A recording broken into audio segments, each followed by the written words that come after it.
tenemos la primera conferencia sobre la materia orden o constitución de la Iglesia. Por favor, consulte el programa de orden de la Iglesia en la sección de libros en la página web de la escuela.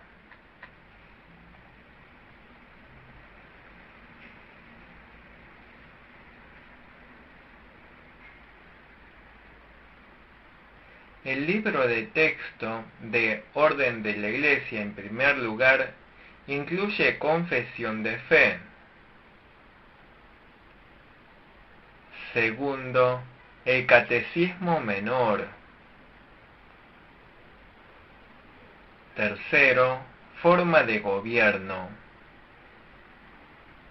Y cuarto, reglas de la Iglesia o reglamentos de la Iglesia.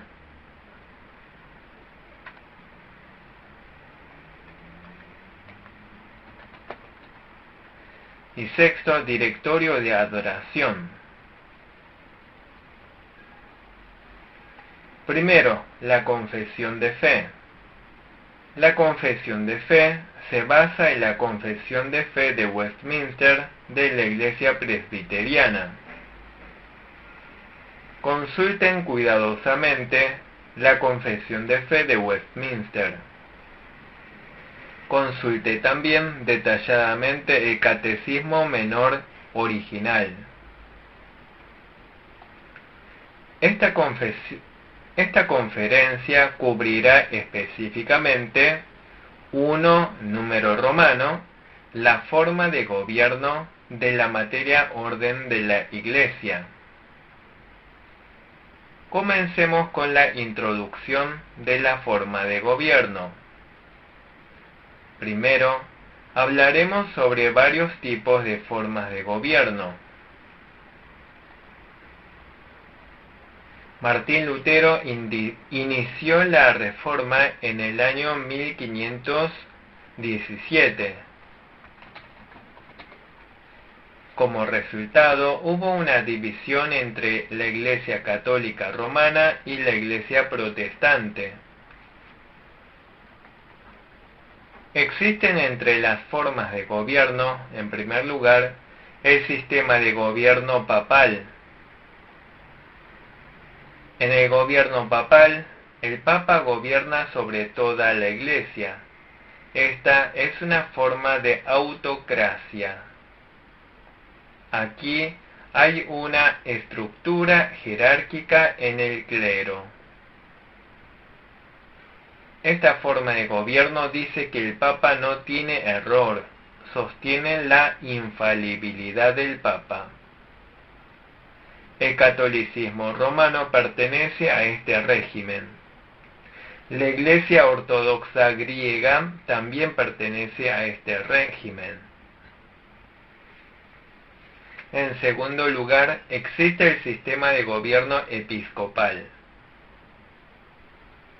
Es una forma de gobierno en la que los obispos gobiernan la Iglesia.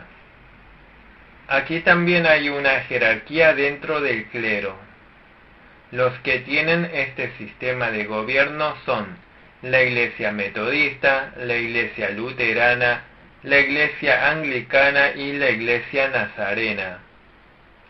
Estas denominaciones se administran mediante el gobierno episcopal.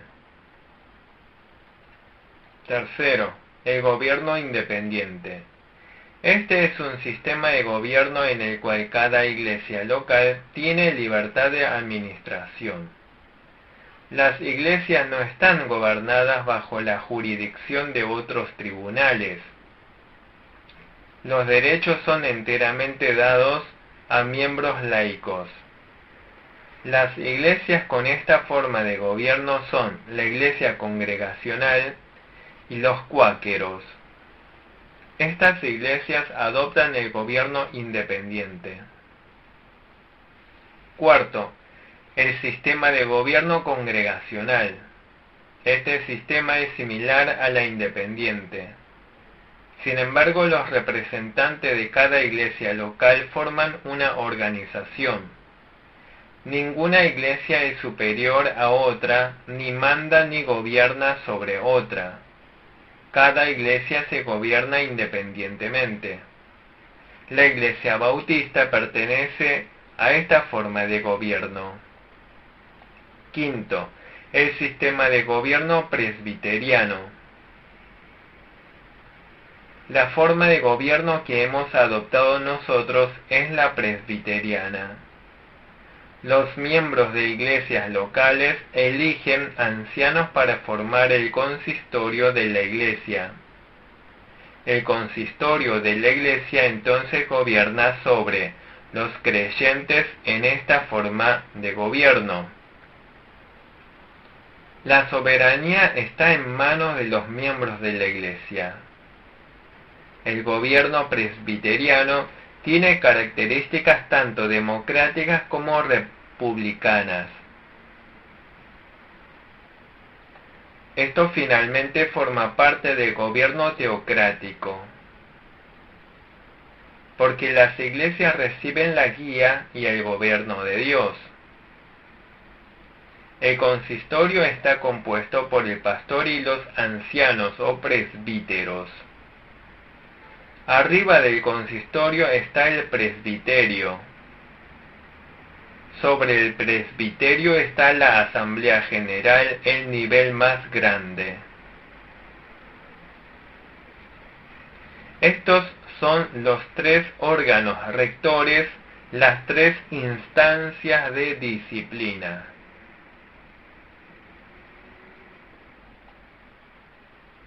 Los tribunales inferiores siempre tienen la oportunidad de apelar ante los tribunales superiores.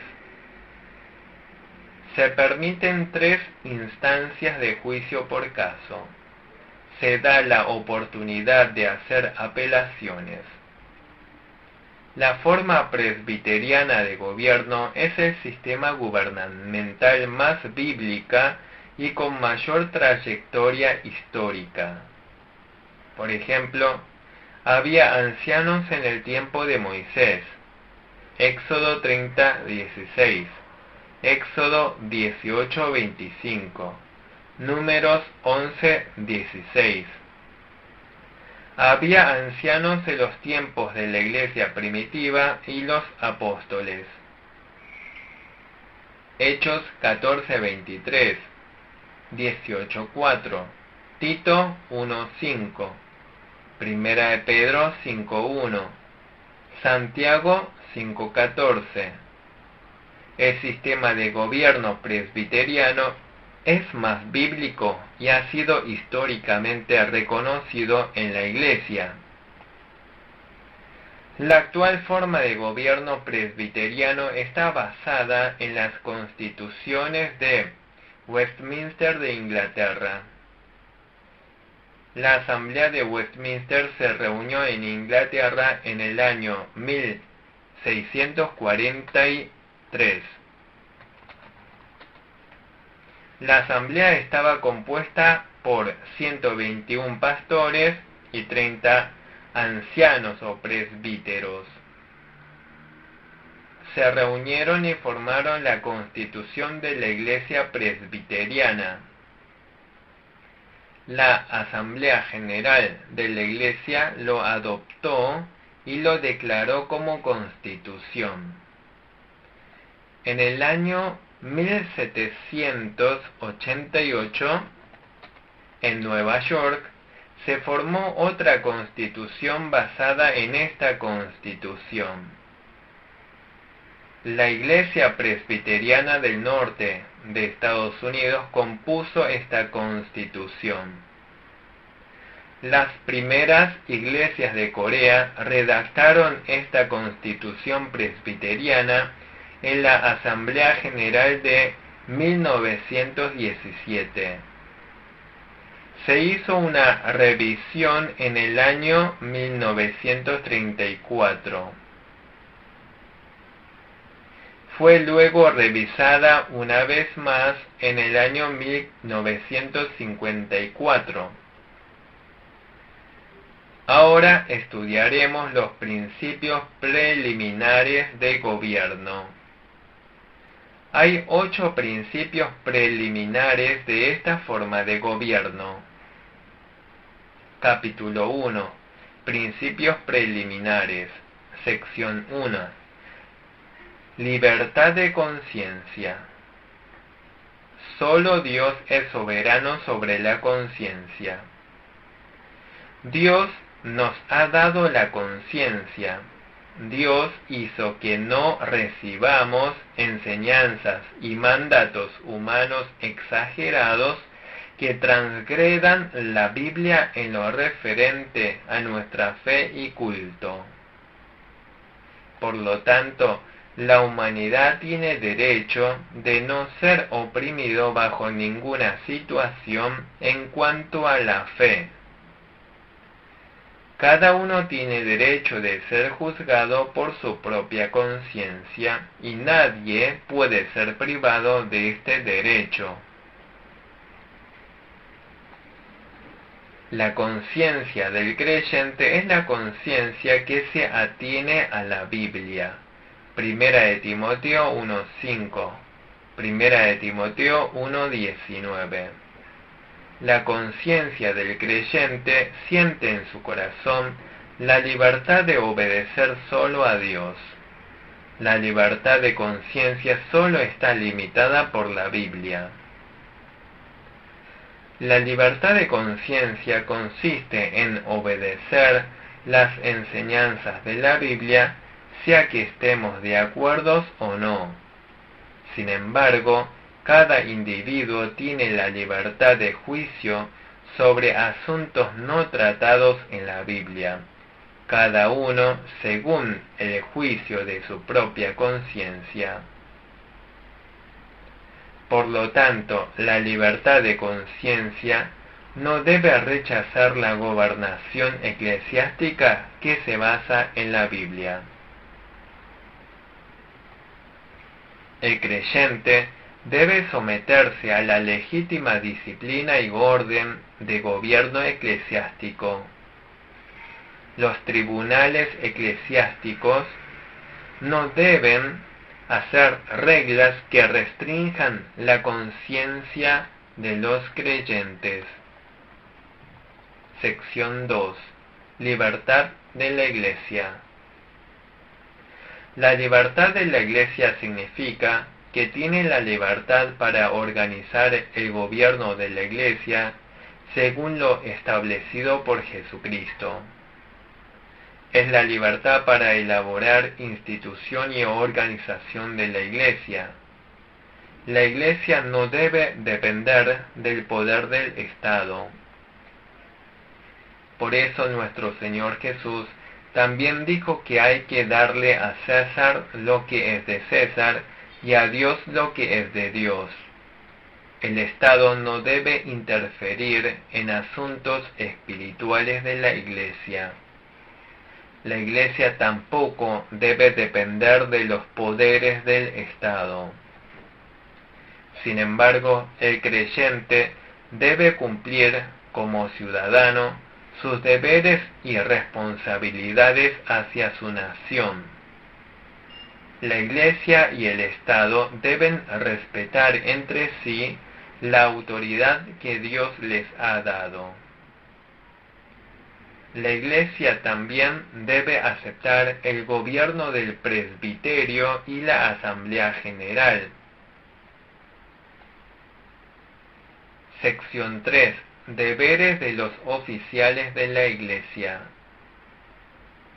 El Señor Jesucristo, siendo la cabeza de la Iglesia, estableció a los ministros para la edificación de su cuerpo, la Iglesia.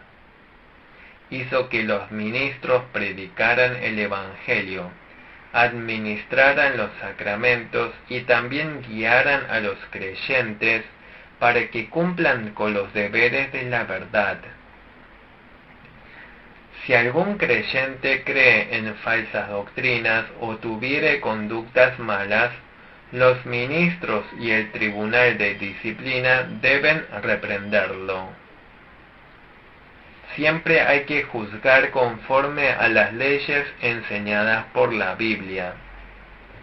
Por ejemplo, Hay 3 oficiales principales en la iglesia: ancianos, pastores y diáconos. Estos oficiales no tienen jerarquía. Estos 3 oficiales nos fueron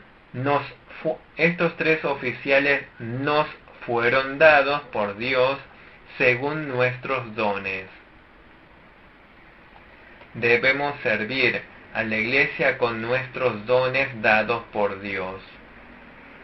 Por lo tanto, todos los oficios en la iglesia existen para servir a la iglesia, no para ser servidos. Efesios 4:11. Los oficiales de la iglesia deben someterse a la palabra del Señor. Sección 4. Conexión entre la verdad y la conducta. La verdad es la única base de las buenas obras. Siempre hay una conexión entre la verdad y la conducta. La iglesia es un grupo de verdaderos creyentes.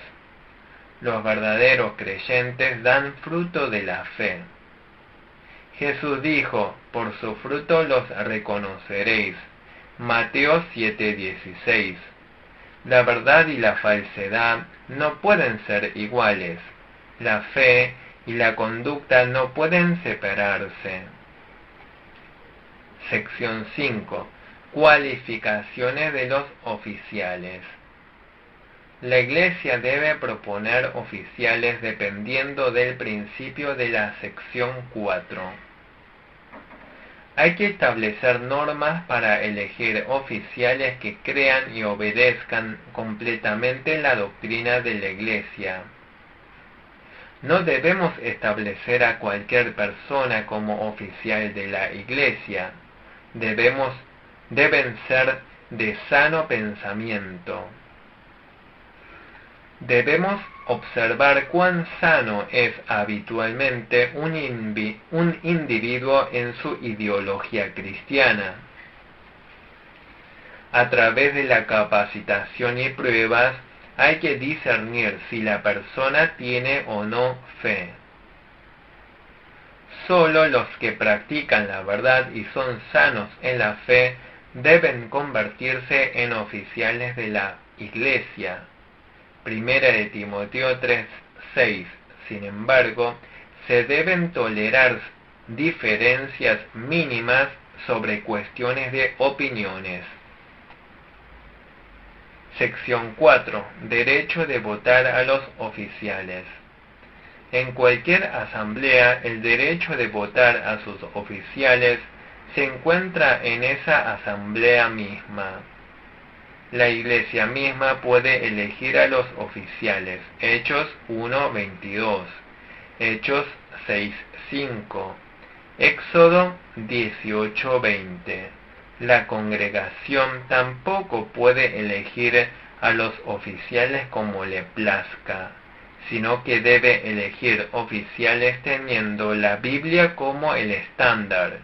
Primera de Timoteo 3:1.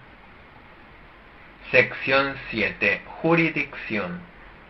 El derecho de gobernación eclesial o la asamblea directiva deben ejercerse mediante los representantes que han sido elegidos.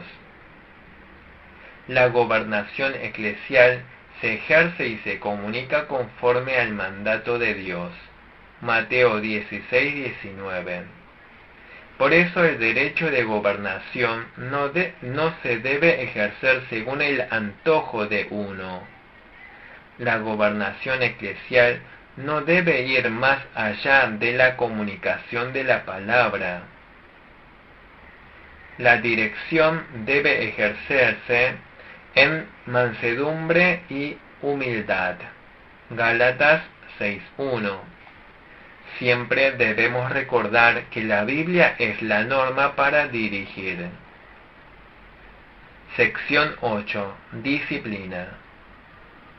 Si los principios bíblicos y racionales precedentes se adhieren firmemente, el vigor y el rigor de su disciplina contribuirán a la gloria y la felicidad de cualquier iglesia.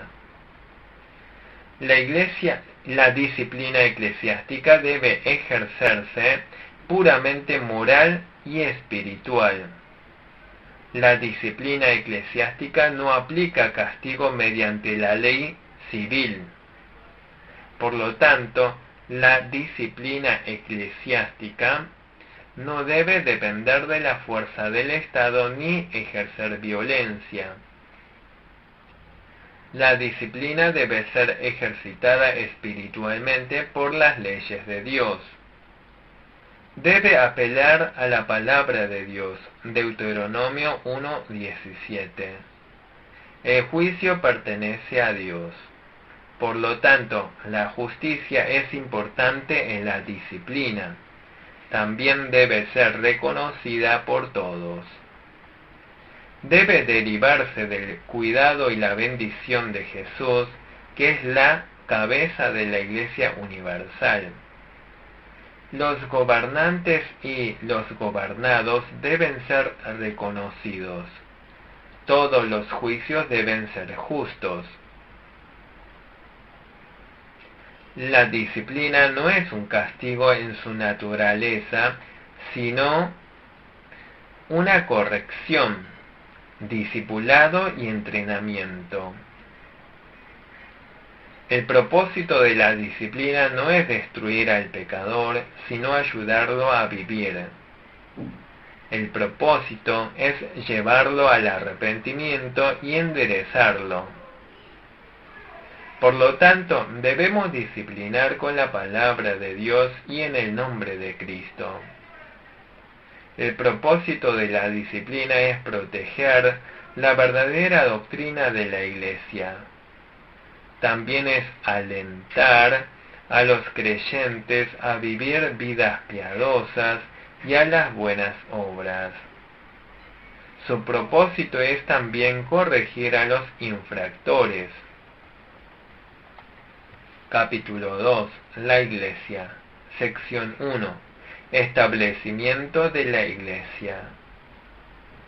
Dios escogió a los cristianos que profesan de entre todas las naciones, y Él muestra su eterna e infinita gracia y sabiduría. Somos la Iglesia del Dios viviente, el cuerpo de Jesús y el templo del Espíritu Santo. Esto se llama la Santa Iglesia. La Iglesia es un cuerpo de creyentes elegidos. Cada iglesia local en todo el mundo es una parte de la Iglesia universal. Todas las iglesias y los creyentes están orgánicamente conectados entre sí y pueden ser vistos como una alianza. La Iglesia de Jesucristo fue establecida después de la crucifixión y resurrección de Cristo con el advenimiento del Espíritu Santo. Juan 20:21. Hechos 1:8. Sección 2. Distinción de la Iglesia. La Iglesia se distingue en la Iglesia visible y la Iglesia invisible. Hay una iglesia que se ve con los ojos y una iglesia que no se ve con los ojos. ¿Qué es la iglesia visible? La iglesia visible es la iglesia esparcida por todo el mundo. Sus miembros son llamados cristianos y es una iglesia que reverencia al Dios triuno, el Padre, el Hijo y el Espíritu Santo. Es una reunión de creyentes que han profesado su fe. ¿Qué es la iglesia invisible? Esta es una iglesia que solo Dios conoce. Es una reunión espiritual de los hijos de Dios que han sido escogidos por Dios. Es una reunión del pueblo elegido de Dios. Estas personas irán al cielo. Esto se llama la iglesia invisible. Sección 3. Reunión de la iglesia. Las iglesias dispersas por todo el mundo no pueden reunirse en un solo lugar. Por lo tanto, se establecen iglesias locales en cada región y se reúnen. Esto es práctico. Esto está de acuerdo con la ley natural. Esto se debe a que las iglesias geográficamente distantes entre sí, no pueden reunirse en un solo lugar.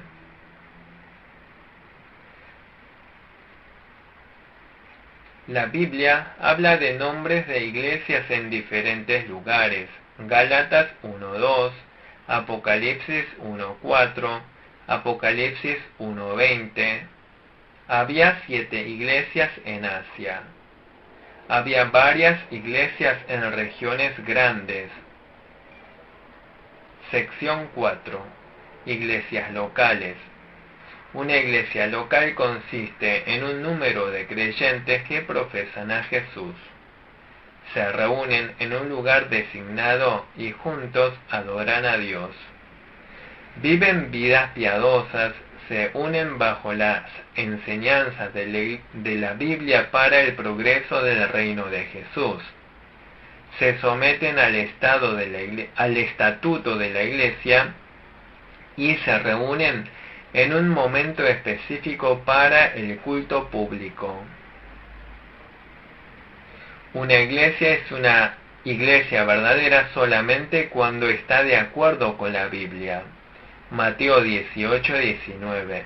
Esto nos lleva a la definición de una iglesia local.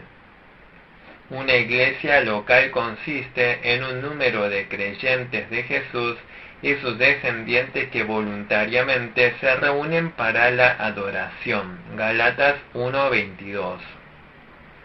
Hay 5 requisitos para establecer una iglesia local. Primero, debe haber creyentes. Segundo, debe haber un lugar específico.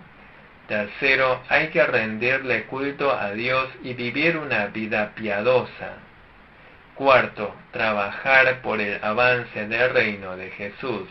Y quinto, tiene que haber culto público basado en las enseñanzas de la Biblia. ¿Por qué se llama la iglesia local?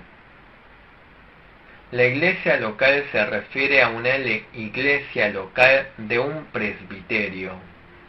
El presbiterio es el centro de gobierno de la forma presbiteriana de gobierno. El presbiterio establece iglesias y hace que haya consistorios. El término técnico para la iglesia local es iglesia particular e iglesia de la misión. Una iglesia particular es una iglesia que tiene organizado el consistorio. La iglesia de la misión no está organizada por consistorio. Si una iglesia es establecida por consistorio, implica que hay ancianos gobernantes. La ausencia de ancianos gobernantes implica que no hay consistorio. La existencia o no de consistorio depende de la presencia o ausencia de ancianos gobernantes. Una iglesia que tiene organizado un consistorio se llama una iglesia particular, y una iglesia que tiene organizado un consistorio se llama una iglesia de misión. Eche un vistazo aquí. Hay 4 tipos de iglesias: A, B, C y D. La iglesia en el medio tiene ancianos. La iglesia señalada con un círculo se llama iglesia particular. Esto significa que esta iglesia tiene consistorio. C y D no tienen ancianos, lo que significa que no tienen consistorios y son iglesias de misión. B no tiene un pastor sino solo ancianos, y esta iglesia es llamada una iglesia vacante. Iglesias como B pueden traer desde el presbiterio a un moderador temporal del consistorio. Iglesias como B a veces también se refieren a iglesias que son dirigidas por seminaristas masculinos o femeninos. En el caso de que una iglesia no tenga un pastor como D, se invita a otro pastor de dentro del presbiterio a celebrar un consistorio como moderador temporal del consistorio. La posición de un anciano en Corea es diferente de la posición de un anciano en China, y así con cada país. Recuerden que hay diferencia entre la posición de un anciano en China y la posición de un anciano en Corea. En Corea, los ministerios están centrados en pastores. Los ancianos en Corea no tienen derechos a dar la bendición ni de oficiar los sacramentos. El derecho a predicar en Corea pertenece a los pastores. Según las leyes de la Iglesia de Corea, los pastores tienen el derecho de predicar, de bendecir y de oficiar los sacramentos. Las funciones de ancianos en China y Corea son diferentes. Estudiaremos sobre la organización de la iglesia. Se puede organizar una iglesia si hay más de 15 miembros adultos. Un pastor puede formar una iglesia local si la iglesia tiene por lo menos 15 miembros adultos. Para elegir a los ancianos en una iglesia local, debe haber por lo menos 25 miembros bautizados. Aquí concluiremos la primera conferencia del orden de la Iglesia. Gracias.